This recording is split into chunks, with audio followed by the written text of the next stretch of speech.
And we are live. We're live. Way to go, Danielle. Didn't break down then, eh? Good to go. Ready to go? Yep. Good morning, and welcome to the Committee of Adjustment meeting for December 13th, 2023.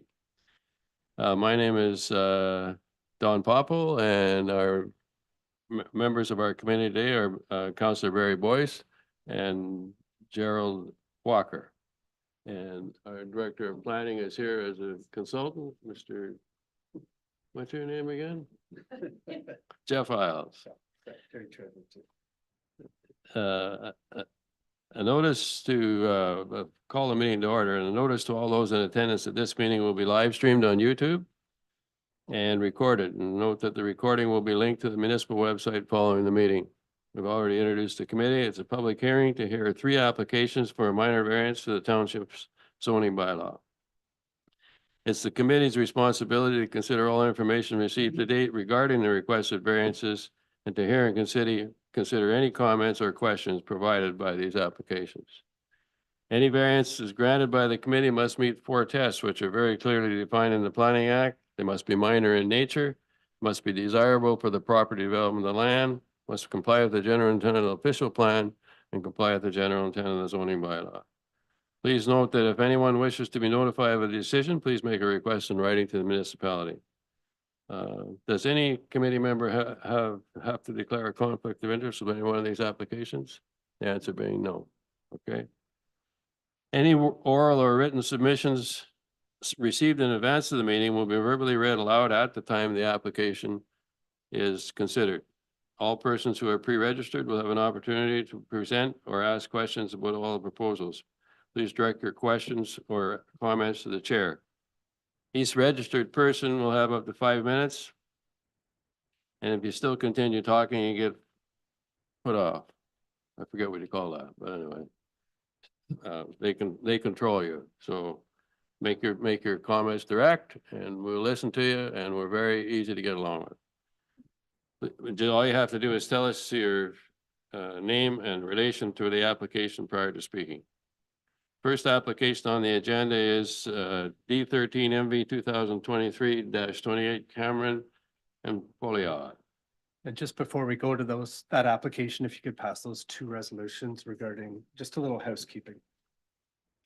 I need a mover and a seconder to accept the minutes of the meeting with Committee of Adjustment on November 8, 2023 be adopted. So it's moved by Barry. Seconded by Gerald. Both in favor? We're good to go. It's carried.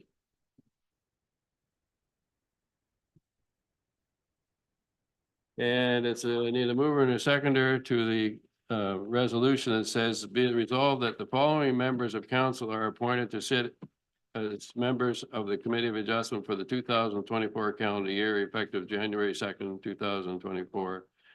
Mr. Barry Boyce, Mr. Pat Casey, Tammy Donaldson, and Carm Sawyer.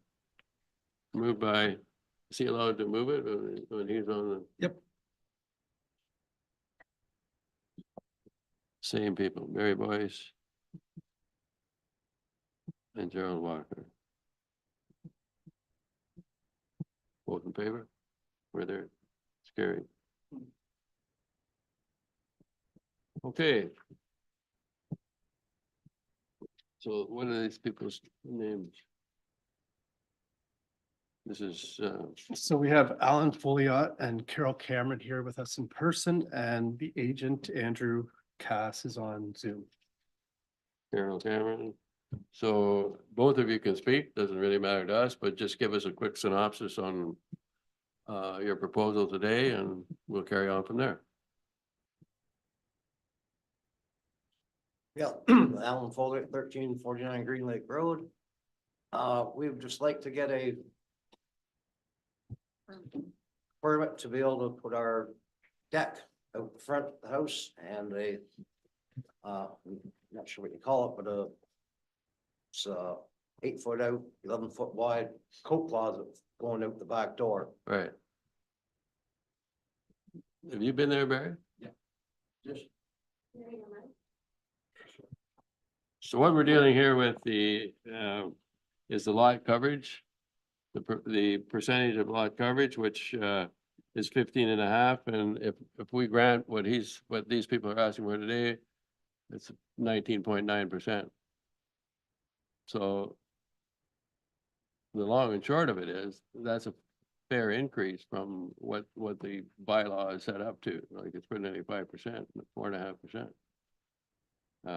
I haven't been to the property, but what did Chris say about it?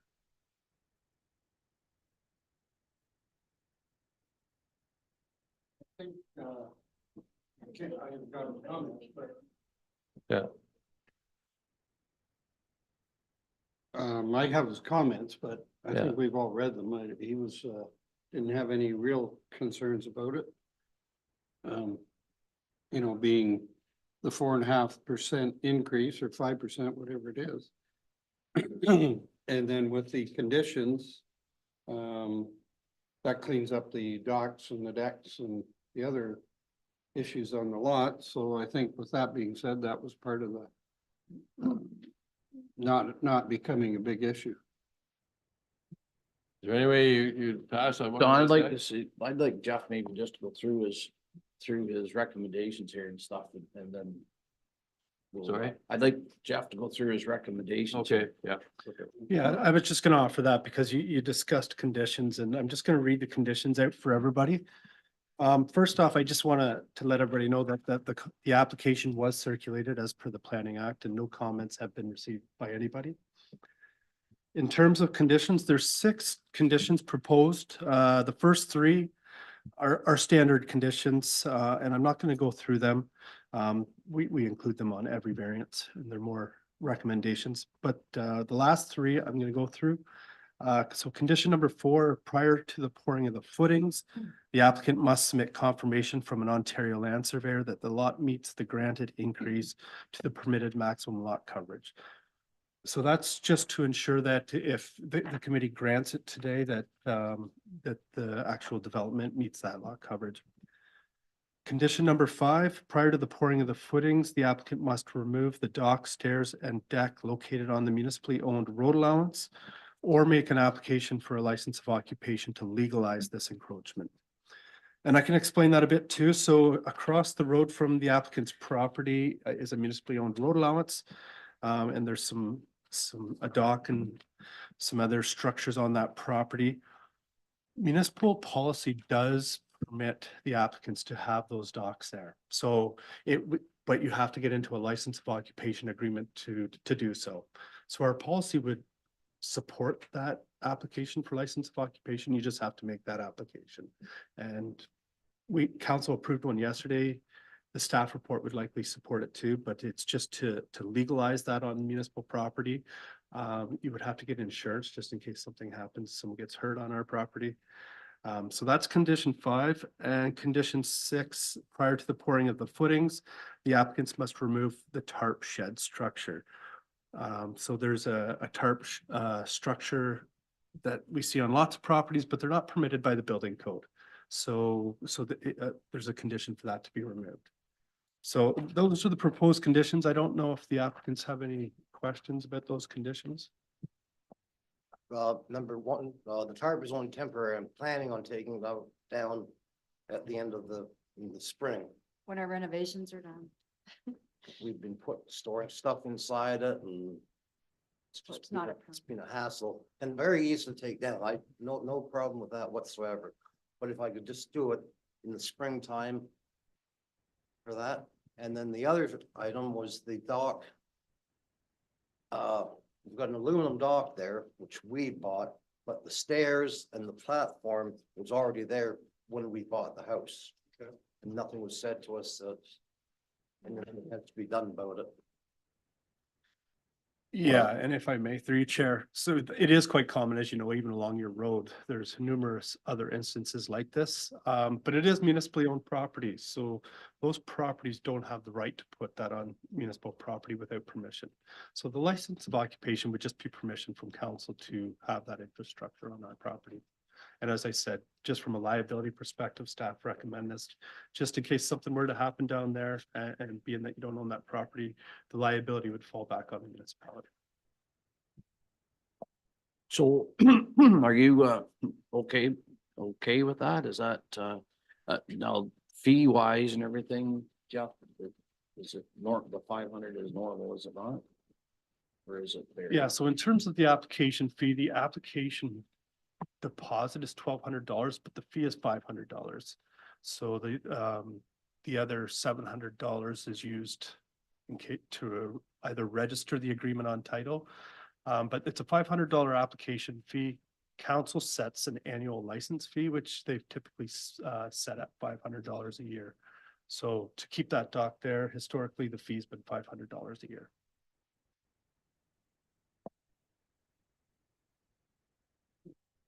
Nice to know when we lived here, but. I don't know. And you know what, in that case, you're right in it, but I don't think it's the municipality's job to, no, it's really your real estate agent's job to tell you that. That should have been brought to your attention in the deal, either that or a lawyer. So, yeah. Yep. Yep. Yep. Yep. And, I guess everyone along that road's gonna eventually have to do this. Yeah, well, Jeff maybe answer that better, but yeah, every time something like this comes up now, this is the way it's going. Yeah, So we're yeah. so that would And- mean, every year we'd be charged sewer taxes or a $500 fee. Oh, Maybe you try to do that. that was loud. My apologies. I wasn't really listening there. I was trying to figure out where the sound was coming from. Did you have a question that I could answer for you? Sorry. Well, I think they're wondering, just like every year, they have to pay the $500 then, right? Is that correct, or is that So the one that was approved yesterday by council, that was what the fee was set at, $500 per Yeah. year. per year? Yeah. But he owns the property? Nope, it Nope. still would be under Still municipal council, ownership. It's a still, license to permit them to use municipal property. Gerald? So my understanding is it is $500. Does council have to look at every one and suggest the fee, or is it $500? Not only for these people, but in general. So the application fee is $500, but in terms of the annual license fee, it's at council's sole discretion. They Oh, could each- set it a lot higher, but they've done 6 or 7 of these and they're all $500. So it's pretty standard. But it is at their sole discretion. They could have a change of heart next time, but based on history, it's likely going to be $500. So with, for your information, this has only taken place in the last couple of years. So there's hundreds of them in the municipality, and actually hundreds and hundreds and hundreds in the county. And so all of the townships are doing this. So unfortunately, it just gets caught in applications. So your neighbor may not be doing it right now, but if they want to apply for a building permit or anything, it will come up to them at that time. So you're not being treated differently. It's just that you've made an application. So that's how it gets caught. If my neighbor makes an application for a permit for whatever, you guys come check it out and say, oh, I've got a dock in, you've got a dock in there, you're gonna be charged. Yes. That's how it's being administered. So which one of these sheds were you willing to pass on? Or did I not hear that correctly? You said we're gonna tear it down as soon as if we, The canvas, this portable affair here? yeah, Yeah, well, that has to go. yeah, yeah, So, we will that- definitely take it You have down. that as a condition? Yes, there is a proposed condition to I remove didn't that hear you part say that. structure. Yeah, it's okay. Someone make a motion? Mr. Walker? Sorry, just one last point. Jeff, you did everything but number 7. Condition, you never mentioned that. My apologies. I should have mentioned that to the committee. So there was a condition 7 on the published agenda, but I did remove that condition about renaturalizing the shoreline. Okay. The applicants don't own that property, so they're not permitted to renaturalize it. If council wants it to be renaturalized at all, that can be addressed at the license of occupation application. Very good. So I'll move the application be approved for the numbers that were applied for. What did we say? So who's on Zoom? What's the guy's name? His name's Andrew Ross. Andrew? Do you have any Yes. comments that we should hear from you? It was just, we were doing the decks and the extra living space just for, as they get older, it's gonna be their retirement home. And having the decks, it's gonna make it easier for them to use that outdoor space rather than, the 26-inch down from the main floor to grade. So it was just kind of about, quality of life and to enhance their well-being kind of. Appreciate your comment, and I really don't think we have a huge problem with this. So would someone care to make a motion, and we can vote it ahead? So I made a motion that we will grant the variance as applied for. Second, Barry? So the, that where you have your stuff stored now, that has to go as part of the deal, okay? No problem taking it down, but that's. So does that still leave them at 19.9? I guess it's not. Yes, it would still leave them at 19.9. We did not include that just because it was an illegal structure. But there is just one more comment before we proceed. I believe the applicants are requesting a modification to that last condition. It currently states that tarp structure should be removed prior to the pouring of the footings. They want to keep that structure there during development and remove it in the spring. So what is the committee's thoughts on that? When's your plans to do construction? It started in May Okay. last year, yeah, so Whenever the Donald group gets it done. gets their And- in order and Okay. So are the footings poured now? It's a temporary. there's footings there now, but some of them gotta be fixed up. So it sounds like this isn't gonna be completed till spring anyway. Probably not. So would then be if my that's the guess. case, It would be nice to know. How do we and it's put built that? with a permit? Yeah. The Donald Group got it. Yeah. Yeah, so I would just suggest that the condition go to prior to occupancy or completion of the permit that the tarp structure be removed. Does that work? Yeah. Yes, if all of the committee agree, we can amend that just to say prior to occupancy. My question, actually, I don't feel completely adamant about it, but 19.9% against 15% it's a fair increase on a fairly small lot in the property. So anyway, do you want, is it imperative that you get the front deck and the back deck? If we give you the back deck and the mud room, are you okay with that? They put sliding glass doors in our bedroom, so there would be sliding glass doors with no. Can't hear deck. you, sorry. Oh, sorry. They actually put in sliding glass doors in our bedroom, so that's where the deck goes along the front. So if we don't have that, we would have sliding glass doors that They're useless. go to nowhere.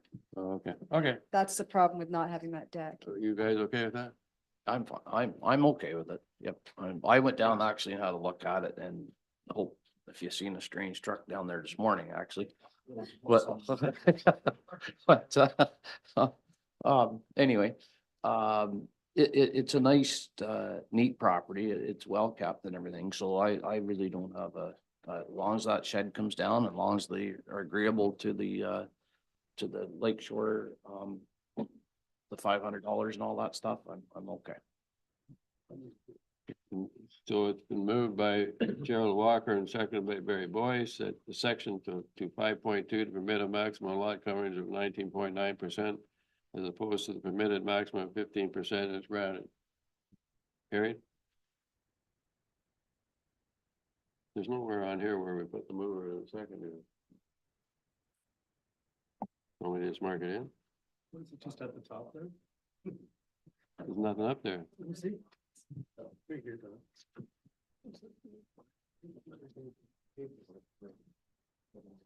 You're right, sorry. Good to have stuff that's otherwise.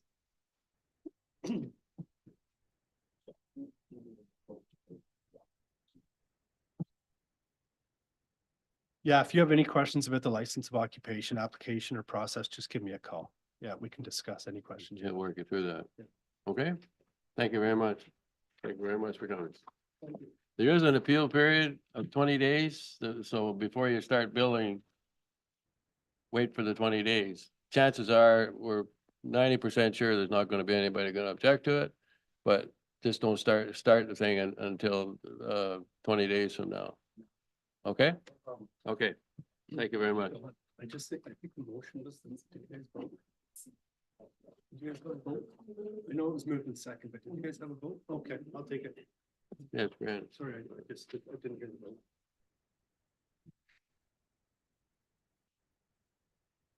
Okay, so where's the hops guy? He up here? I'm gonna bring him in, so Laura Stone is their planner and Adam Bryn is the owner.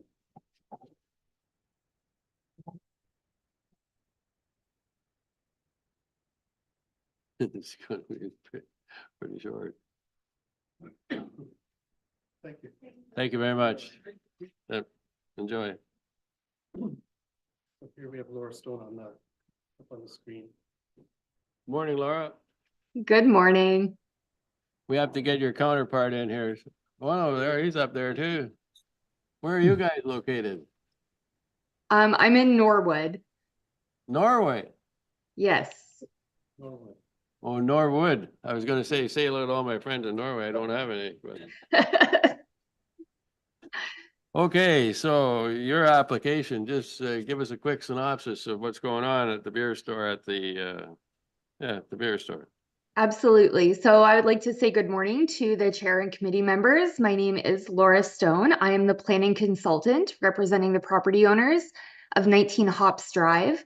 We are seeking permission to put an addition to the existing building.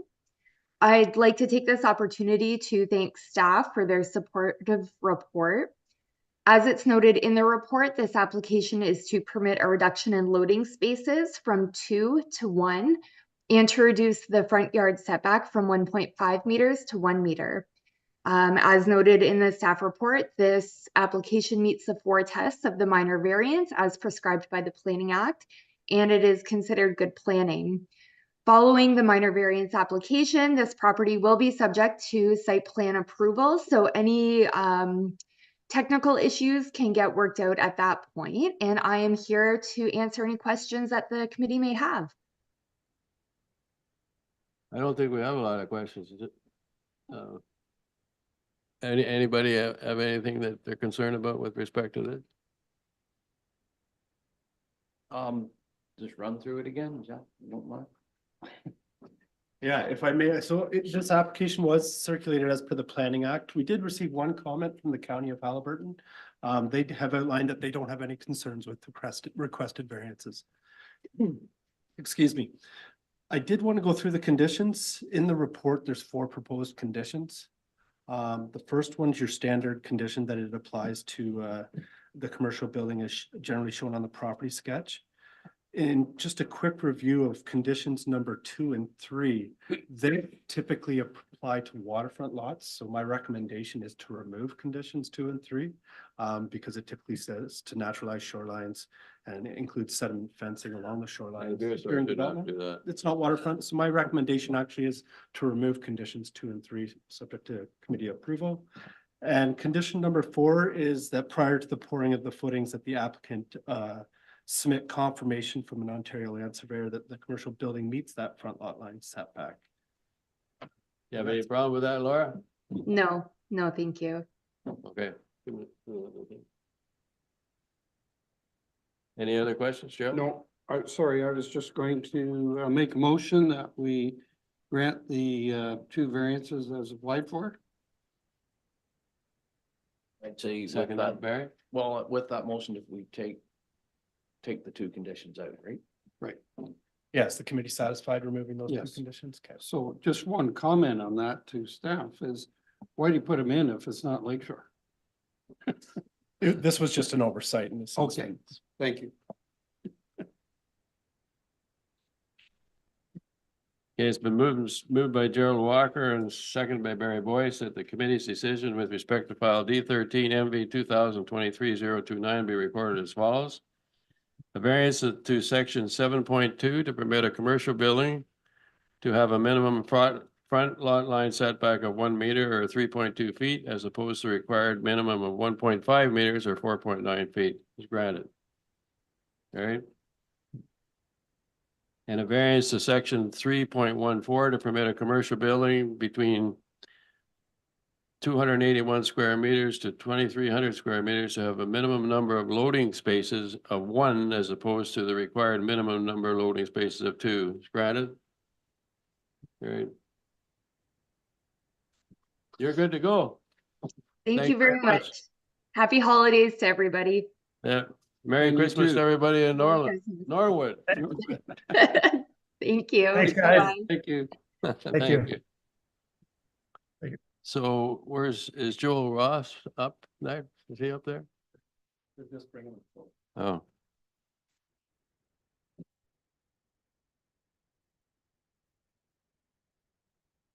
Has anybody been to this place?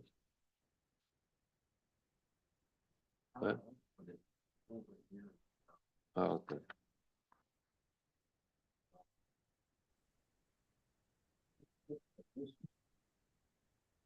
Okay. Yeah, that's right. You would just give it a quick synopsis of your proposals, Sure. Good morning, gentlemen. Thank Joel? you for, Yeah. Good morning, gentlemen. Thank you for hearing my permit app or my variance application. Essentially, we have a seasonal dwelling on Eagle Lake. There's the cottage was built in 1977. The deck is in poor shape, and we wanted to replace and in some places enlarge and some places make the deck smaller. But essentially, we're crossing the 20-meter minimum water setback. That said, when the cottage was built, it's actually the 20-meter setback crosses through the current deck and through the cottage itself. So obviously this was built in a different time. So again, that's essentially our application. any questions?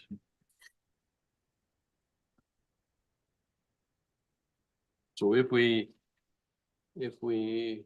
legalize this building, it's not legalized, right? If we legalize the building, he doesn't need a variance for the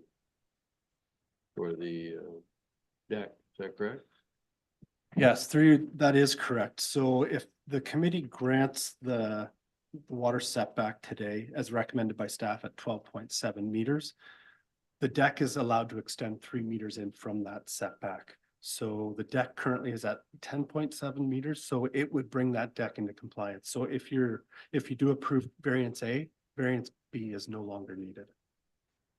And maybe this might be what Jerry's gonna ask too, but we're sort of cleaning up something that we did by the looks of it, or then my understanding, is that right, Jeff, that we issued a building permit, Yeah, we did.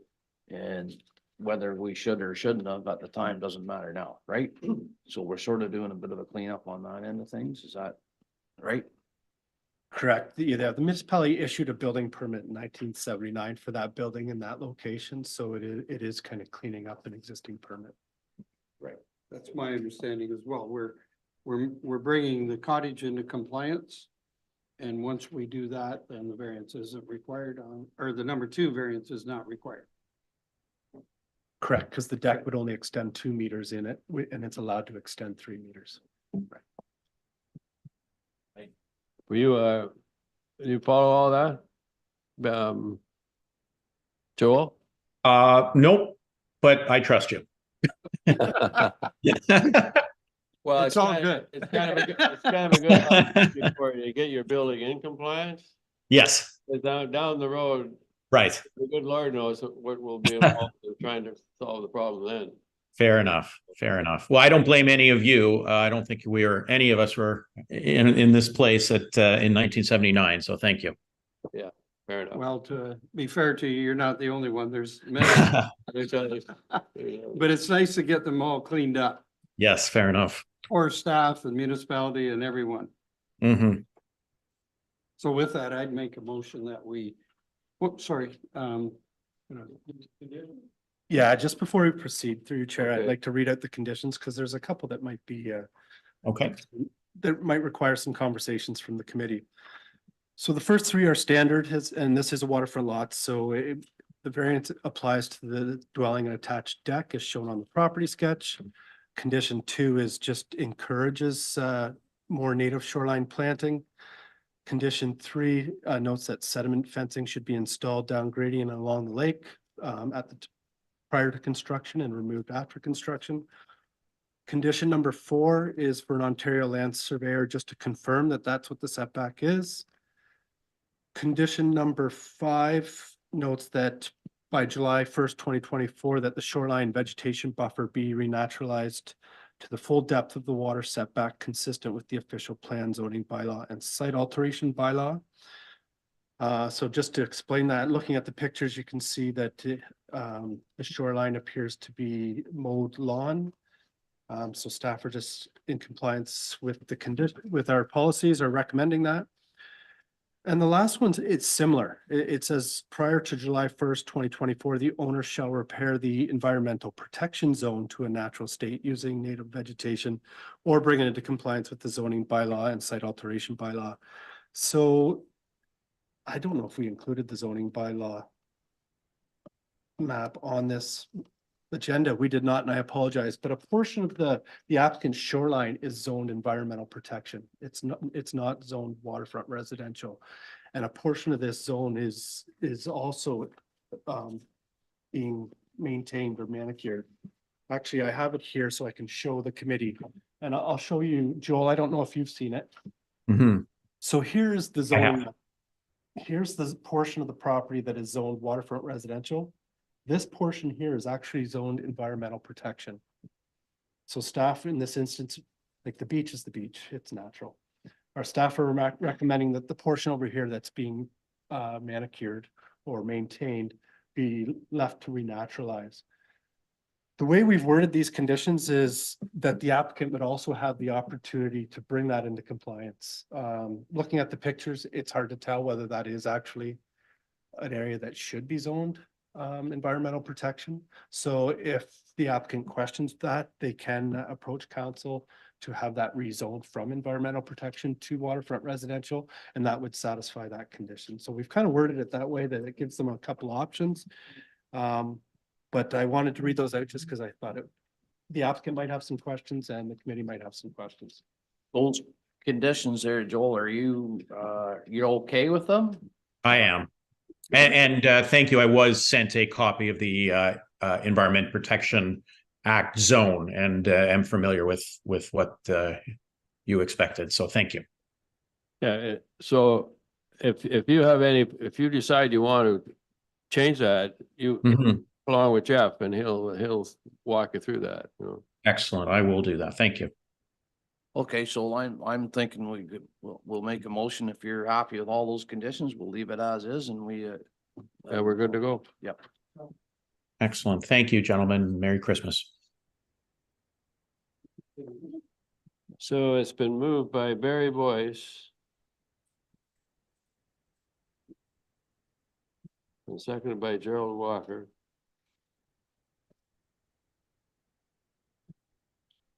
Be resolved, the committee's decision with respect to file D13 MV 2023-33 be recorded as follows. A variance to section 5.2 to permit a seasonal dwelling to have a minimum water setback of 12.7 meters or 41.6 feet, as opposed to required 20 meters or 66 feet is granted. Carried. Variance to section 3.7 A to permit the attached deck to extend 9.3 meters or 31.8 feet into the minimum water setback, as opposed to permitted maximum of 3 meters or 9.84 feet is granted. We don't even have to deal We with that, don't, do we don't have to deal with that. do we? Yeah, if I may, through you, Chair, that could be denied because it's no longer needed. So it's just denied. Correct. Fair enough. If I may add one point, I apologize. I actually did have an Ontario land surveyor stake out the 20-meter line, and I included, the roughly the shoreline plus 20-meter line on my drawings. So that was done. Do I need it to get it rechecked afterwards, or I'm not quite sure? And if I may, yeah, if you've already had an Ontario land surveyor do that, that would satisfy that condition. So if you Excellent. already provided that to us, we can check our documents. If Yep. not, we just might need a letter from the surveyor saying, Oh, okay. I do have a letter. I believe I sent it, but I can always resend it if you don't mind letting me know, Jeff. Thank you. okay, we'll take a look. Well, there is an appeal period, but I don't think it'll affect what you're doing. So Appreciate that. pretty well cast in cement. Anything else that we need to do? We have a sheet there. We'll put her in the sheet. So it's been moved by Councillor Barry Boyce and seconded by Gerald Walker.